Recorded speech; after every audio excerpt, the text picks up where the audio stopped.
best case scenario, everybody who's going to vote looks at each one of these, Yeah. right? You got like 9 options. Let's say they all look at them and they're like, oh, okay, I understand completely. Now you got to get 60% of them to For choose one of one the of nine. them. Yeah. You know what I mean? Like even in the best case It's scenario, probably not going to happen. yeah. Real estate is really an opportunity. Most people are just not familiar. Let's change that. Access granted. What's up, guys? My name is Gus. I am the commercial director here in the office. I'm Brad Maxon. I'm going to go ahead and be one of the commercial sales agents that work with the commercial director. And this is the commercial real estate, I'm sorry, the commercial department podcast. And we have some interesting stuff. We were going to talk about something else, altogether. And then a bunch of resolutions kind of came into the fray at essentially the middle of December. A lot of proposals that came into the fray that are really interesting, and I'm kind of excited to talk about. Yeah, they can be impactful, Yeah. really, to the consumer. So there's a lot to unpack here, so we're probably not going to be able to cover everything. I got notes. I know you have notes. It's still early on. We're still trying to figure out all the details. There's a lot of speculation about what that could mean for homeowners, for property owners, for the people who don't own property. I think it's still kind of early to tell, but it is important to make sure to understand what exactly is happening. And I think there are um, I do think that there are some pros and cons to a number of these proposals. I think there are some politicized elements that are in there that kind of make me a little anxious. But all in all, I think that there is definitely I think some more good that can come out of a lot of these propositions than bad. But let's get into exactly what we're talking about. So we're talking about property taxes. A lot of it has been focused on homestead taxes. Yeah. What has been your understanding of what is being proposed right now? So there's a couple different proposals that are on there, but at least from my understanding, the main proposal that was brought up by actually Ron DeSantis himself was to go ahead and propose to eliminate property taxes for the consumer or the property owner here in Florida. Okay. The only thing that I've pretty much really noticed when skimming through it initially is it's mainly for homeowners. It's not necessarily for investors and all of Hmm. that, to where it will go ahead and be taking some of those homestead taxes, taking them off of the homeowner, potentially even in some cases, depending on which scenario they go with, putting it back on sales tax, finding other ways to bring Right. the revenue back or whatever. Yeah. Because as of right now, at least looking at my research for Florida, Florida has a budget of about $40 billion Yeah. that they're allowed to go through. And one of the main pushbacks from that is that they're going ahead and seeing like, hey, if we were to go ahead and erase these taxes on the homes, how are we going to get up to our $40 billion budget? Yeah. And even a lot of attorneys have been taking looks at it. Some other people who aren't even part of the government have thrown in some proposals as well. So there's a lot of stuff going on right now. So, what's interesting about that, I was doing some research on that, and it seems like um, most of well, the actual property taxes themselves, right? That collection doesn't necessarily go to the state.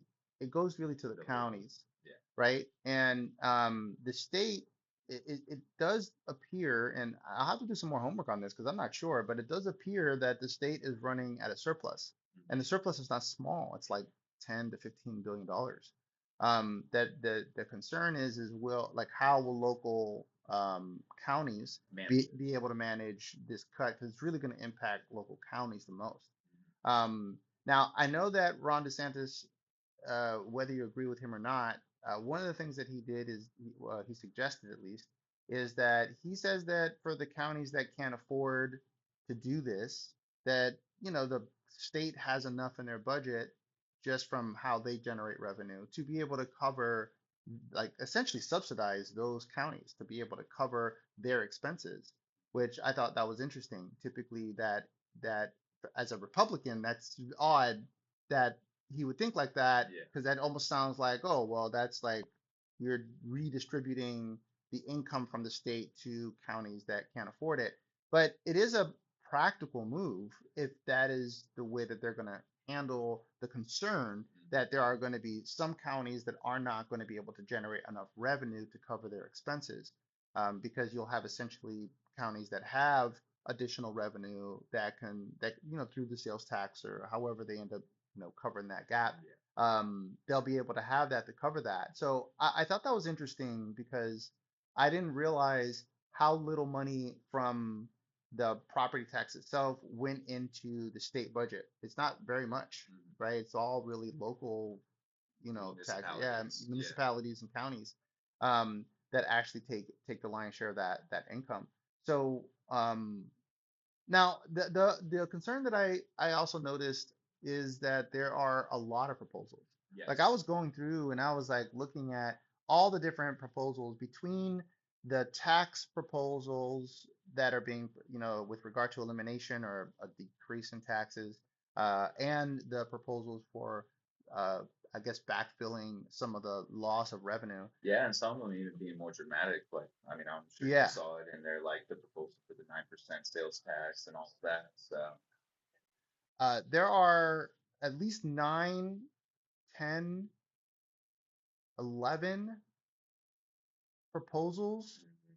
as it relates to the property taxes. These are what are called joint resolutions as it relates to property taxes. And then there are some revenue raising proposals. There's one, two, there's two main ones that seem to be on the at least that are on paper. Mhm. And the way that they're talking about to your point is to increase the consumption tax Yep. from right now it's sitting at around 6%, and then that would go up to 9%. Yeah, and effectively that would go ahead and eliminate your homestead taxes with that. Yeah, now I don't know. Now there are two separate bills. Yeah, and in my opinion, it almost seems like between both of them, it would almost be like a net neutral for the consumer It could be. I think it depends on whether you're a homeowner or a renter, right? So a renter would not see that benefit. They'd only for a see the couple expense years. Yeah, unless they until they bought something. yeah.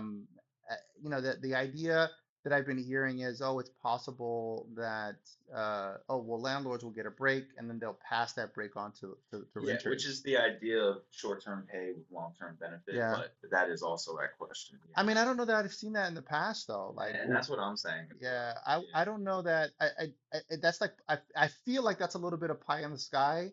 I don't know that renters will necessarily see a benefit over time.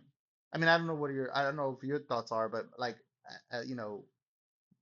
if a landlord is getting more revenue, right, because they don't have to pay taxes, and the market rates haven't effectively changed, like, is there a reason why they Yeah. would decide to get less revenue And and that and offer that a discount to the tenant? I and mean, that would be my main mindset as well. Of I understand what they're trying to say of, oh, if the landlords catch a break eventually, there's a drip effect and it should go to the tenant. yeah, But unless we were to have like some sort of major market move to where maybe we change the trajectory of where we're going in the market right now, yeah, I'm kind of right there with you. If I'm not the most inspired that it will eventually help the renter. yeah. I mean, if there's enough demand for rentals, I don't see why a landlord would change their Yeah, rents. exactly. Because if you could still get the price that you're asking for today Yeah, at a cheaper cost to what it is for you as a landlord, I mean, why wouldn't you? and that's the market. Yeah, Unfortunately, that seems. it's not necessarily the landlord's call because we know Yeah. overpriced rentals don't get built. So Yeah, yeah, that's true.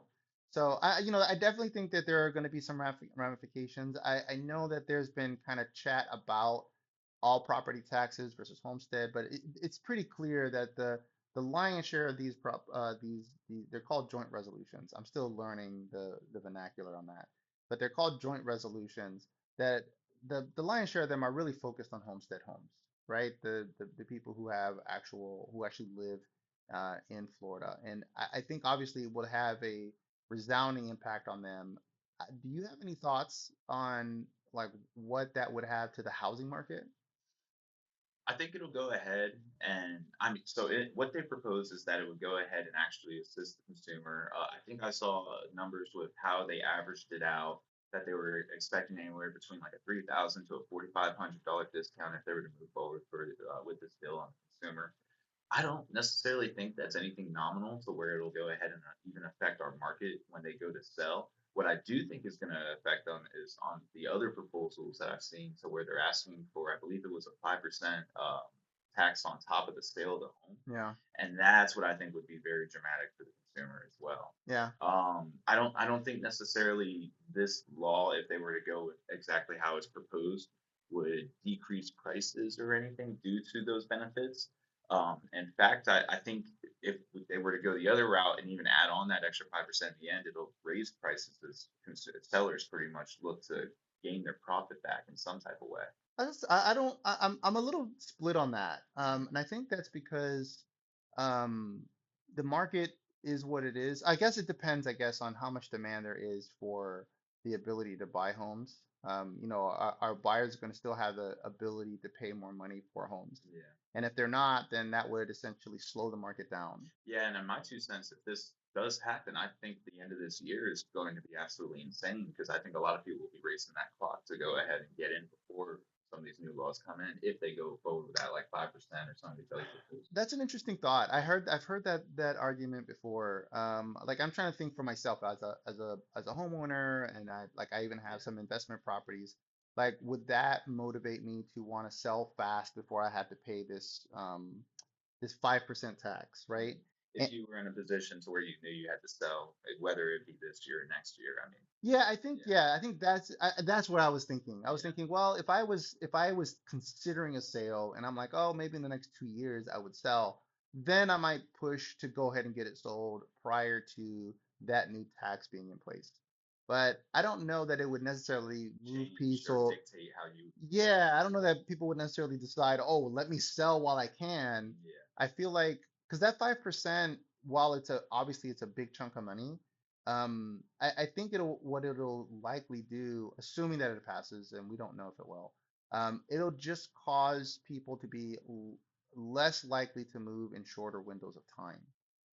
Because, if I know that it's going to cost me, let's say, I don't know, $20,000 just in taxes to sell my house, well then, in order for that to even make sense, I would probably want to wait for my equity to at least cover kind of that, build up, yeah. yeah, before I even sell, just to break Hmm. even. Yeah, Because there's still other costs and to selling a I house. saw exactly the same thing online as well when I was doing my research, saying that a lot of people, especially some of the older couples, at 65 plus, will see them start holding on more to go ahead and Yeah, make sure, hey, if I am going to sell, I need my equity, yeah. you know? Well, I was talking to a 55 plus expert, Lori Gullion. She had an interesting perspective because, one of the things that she sees with a lot of these 55 plus buyers, homeowners, is they tend to hold property for a very short window of time, and then they just kind of flip into another one. Yeah, They'll stay into a property 2, 3 years, and then they'll find another, because I guess they're trying to find the right house for them to live in the right area. So they tend to move a lot, which I didn't realize how often 55 plus um, homeowners, like how often they move. hmm, I always assumed that, once they kind of found a place, they kind of stayed there, lay low for a while. Yeah. But they tend to move a lot. So I think that that particular market would probably slow down substantially because then it would just cost you money to sell every 3 years, Yeah, right?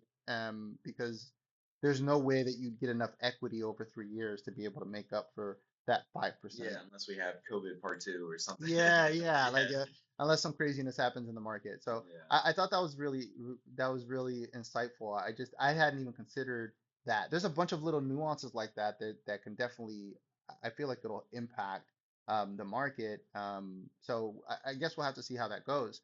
Now, the other concern I'm hearing about is the 9%, um, like what would be the new 9% tax on goods, yeah, and I guess some services, but mostly goods. Um, and that's a base rent, so that would be what Florida charges, and then once you get into a county and then a particular city, they adding tack on. on some taxes, so that could easily be 11, 12% in certain cities, for example, that you're paying on goods, which I think could be uh, would be very detrimental for someone who's in a low income category.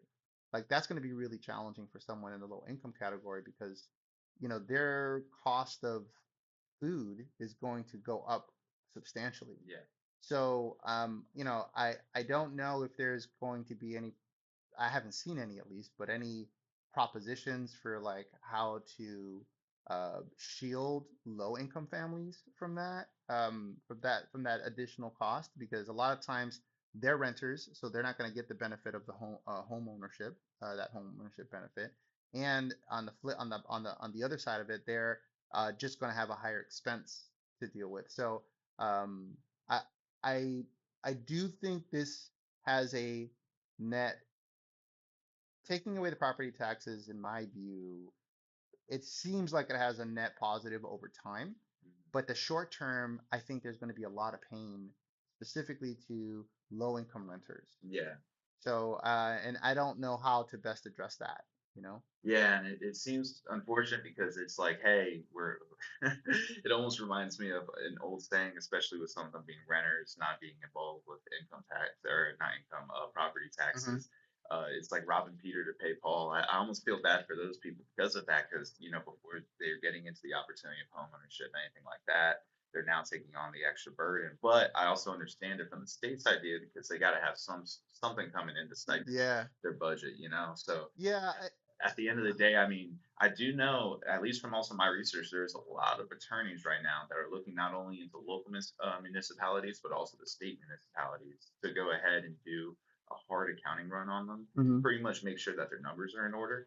And actually, in one of the research, I forget the name of the attorney, but he audited Miami. And he found out that they had somewhere between 4 point something and some change $billion in waste. Oh, yeah. Yeah. So, Well, that's the biggest issue. I mean, and DeSantis has a gentleman who actually handles that, who he brought in to specifically review like waste in local governance. And he found that the biggest problem is cities in particular. There are some counties that are also problematic, but cities in particular are just using tax dollars for things that are really not appropriate for cities to be using them for. So I do think that there's definitely some waste that's happening, yeah. and they're going to need to figure that out. And it shouldn't be, you know, property taxes that pay for a lot of that waste. So it's going to require these cities to definitely tighten up their budgets to be more in line with what makes sense for their local, the local communities. Yeah, and I think it's gonna, if we were to go the sales tax route, I think it's gonna be a lot more scrutinized and a lot more people are gonna be calling for that because it'll affect such a broader level of people now. That's true. So, It affects everybody, right? yeah, It's so not. I think everyone will pretty much be rallying behind some of these attorneys being like, please, let's double check these guys. Yeah, yeah, for sure. I mean, here's the thing that I do like about the increase in the consumption tax is that while it does have an obvious negative impact on low income renters in particular, because obviously they don't get any of the benefit as a renter, and they get a more expensive cost of living. Um, because it's a sales tax on consumption, it applies to everyone who consumes. And the ones who have the highest level of consumption are people that are more affluent who have money. So when you look at it from that perspective, the people that are going to pay the most money into the system are the ones who have the most money to spend. The largest consumers. Yeah. So like it almost, and I don't want to say levels the playing field, because obviously there are a lot of low income people that they are struggling, right? And I wouldn't call that leveling the playing field so much, but it does put more responsibility on the like higher income earners that spend more money on things, because they're spending more money on things. So Yeah. they actually start bearing a larger brunt of the cost of running the counties and the cities and the state, which I think a lot of people miss, Hmm. right? They just see the 9% and, oh my God, my milk and eggs is going to be so much more expensive. And that is true. But it's also true that, those higher income earners, they're not going to stop spending money. Yeah. They have the affluence to spend money. They spend, right now they spend, the top 10% of earners spend, I think it's the top 10% of earners spend almost 50% of all consumption is done by them. So, that means that they're going to be handling almost 50%, 10% of the population will be handling effectively almost 50% of all revenues coming into the state. That really, when you're looking at it from that perspective, it starts to be like, oh, well, that seems more fair. Yeah, with the bigger picture. Yeah, Yeah, that's because the more you consume, the more you'll pay, yeah, the pretty more you much. pay. So that's so I don't necessarily have a problem with the increase in the taxes. Now, obviously it's easier for me to say that because my wife and I we make decent money and we can afford that cost. But that's Yeah, going to be much harder for someone who is on a more of a fixed budget and who and doesn't have a home, they're might be renting. supporting others and all Yeah, that. Yeah, exactly. So that on the different side of the paradigm. yeah, so that I mean that's it's harder for that person to be able to swallow that pill because they're already probably barely getting by now. So Yeah, that extra cost is not going to be easy for them to be able to handle. something they'll appreciate at all. Yeah. So I really am trying to be as empathetic as I can to that particular community because I know that that's a challenge. I mean, and we see that there's definitely homelessness here. Yeah. So there's definitely low income Yeah, families and I that are mean here. there is definitely a large portion of Americans, at least here in Florida, that are still living paycheck to paycheck Right, that right, maybe won't necessarily be on that side of the paradigm, but will still dramatically be affected by it. right. So we just have to really see what happens. I mean, of course, at the end of the day, like we mentioned, everything is still up for debate. I Yeah, mean, nothing is set in stone in law yet. So yeah, I mean, especially for those who are listening now, I mean, if you are concerned about this, it might be a good idea to get educated and also start seeing what you can do to either put your vote in or get your voice heard on it. So, yeah. Well, you know what I will say that, and this is something that I think is really important, is there are so many different variations or options. Like they're giving like a menu of options is what they keep talking about. yeah. I don't like that idea. No, I think it's a little bit too much even for us. It's a lot to consume and really wrap your head around. Well, the thing is even above and beyond that, like just the logistics of that, because in order for a resolution like this to pass, right, you need 60% of the voters Yep. to agree to it. Well, the problem is that if you have, five or six different options, like there's no way you're going to get 60% of the voters to select one of those options. Yeah. You know what I mean? Yeah, and if you already had one golden option that was so good, why would you sideline it with the others? Right, right. Like Yeah. it's going to disperse all the votes. So I don't like that. I really like the idea of having like they should really let's bring it up, put one option on the table. This year, this is the option that we're proposing. Take off all the rest of them, right? And then if it doesn't pass, then bring in the other option, Yeah. right? To say, okay, well that didn't pass. The next year we'll try. The next time there's an opportunity, we'll try the next Yeah. option. For evaluating going Yeah, forward and all. I don't like this idea of having all these resolutions because I think this will get us nowhere. Because what'll happen is all of the votes are going to be so spread apart. There's no way we're going to get 60% of the votes on any one of these. There's too many choices. So I don't like this. This is the part that I think is a little politicized. I feel like they've done this on purpose so that none of these can happen. And I don't know if that's, oh well, I want to look like well, I just want to as a politician, I want to look like I'm proposing something to fix the problem and oh no one no voted we didn't vote on it so there we go, right? Now we Or can move that. I right, didn't even think about that. yeah, I didn't so even think about that. or if it's on the other side, like maybe the other side of the aisle is saying, well, let's offer a bunch of different So we options. can diminish Yeah. theirs. Yeah. So I don't know which Huh. I don't know who's playing what there, but I feel like that's totally like a political move. Yeah, that's an interesting idea I for don't sure. like that at all. No, Like I think that to me is playing games with the voters because it essentially gives them hope for something that they may have an interest in. Um, and then it diffuses the ability for them to be able to do it. Because what are the chances that we're gonna go out to eat, right? And we have to agree on like you and your girl, let's say, you guys gotta agree on a restaurant. Like yeah. that's hard. You might be interested in Italian and she might want Mexican, Mhm. right? It's just the two of you that finally come to it, and one of you has to compromise, Yeah. right? But you're willing to compromise because you're in a relationship. Now imagine you're with someone that's a complete stranger, and now you guys got to agree on what restaurant you're both going to eat at, and then come to an agreement on. You're probably going to be like, well, no, I don't know who the hell you are. I want to eat Mexican. You want to eat Italian. Go do your thing, Yeah. and that's what's going to happen. You're going to eat Mexican. They're going to eat Italian, and that's going to be the end of it. There's no winner. Yeah. You know what I mean? So that is the thing that I think is a little bit political about what's happening here is like they're putting too many options on the table and they don't have like a hey, this is the idea that we all can kind of maybe get behind, right? At least the majority of us can get behind, and there are not going to be any other resolutions to select from. So I have big concerns about that. So I hope they can at least narrow this down to less options because I think there are too many. Mhm. And when you have too many options, no options get selected.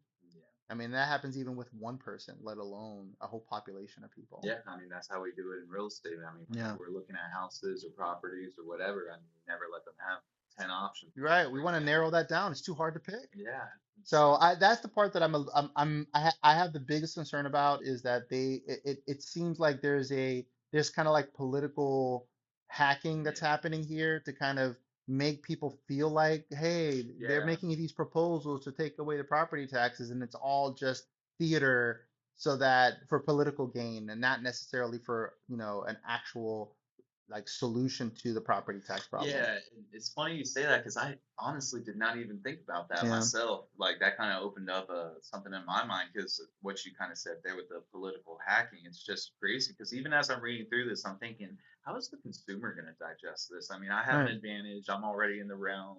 I know most of these names already, but Yeah. I'm just thinking, like, how is the consumer going to really break this down? They're gonna have a hard time. It's too many. Yeah, There's too many, and then like two of the options at least. There's at least two or three of these options that when you read them at a glance, they sound exactly the the same. same. Like you have to read it. Like I'm sitting here reading them like three Line and for four line. times. I'm like, Yeah, what's different between these two? And then finally, like, oh, this little nuance here versus that little nuance there, and yeah. it's like, oh, come on. Mhm. Like the average person is not gonna go through reading through bills. Or maybe even might not notice the slight variations. Correct. Yeah, So then they're going to start trusting the news or whoever, like they're going to start trusting third parties, which I understand people are busy. They don't have no people don't have time to read through like these yeah, bills. You know what I mean? So they trust the people that they either watch on the video or their friends or whatever, and then they just kind of vote for what they think sounds the best without necessarily knowing. And that can be frustrating, I'm sure, for those consumers that are just like, I don't have time to look through this. This sounds like it'll be the best, and what they're picking may not be the best thing that's for them. yeah, So, I don't like the way that they're presenting like, oh, we have this menu of options. I think that's a terrible idea. I think you need to come up with, hey, here's the option, make that option super clear so that people have time to really understand the option that you're talking about, and then they can vote on that option, right? Maybe there's a second option, but that should be the most. The fact that there's like nine different resolutions that talk essentially about some variation of the same thing, what a terrible idea that is. I think that's just a bad idea, or it's intentionally being done to essentially dilute any possibility for any of these things passing, yeah, which I have my own thoughts on that. So, but I don't think that's good. I think they need to find a way to carve that down and make it, one option, maybe two, and leave it at that. I think this menu is not a good. I don't think that's a good thing. That's not benefiting the consumer, in my opinion. So those are my thoughts on it, at least. yeah.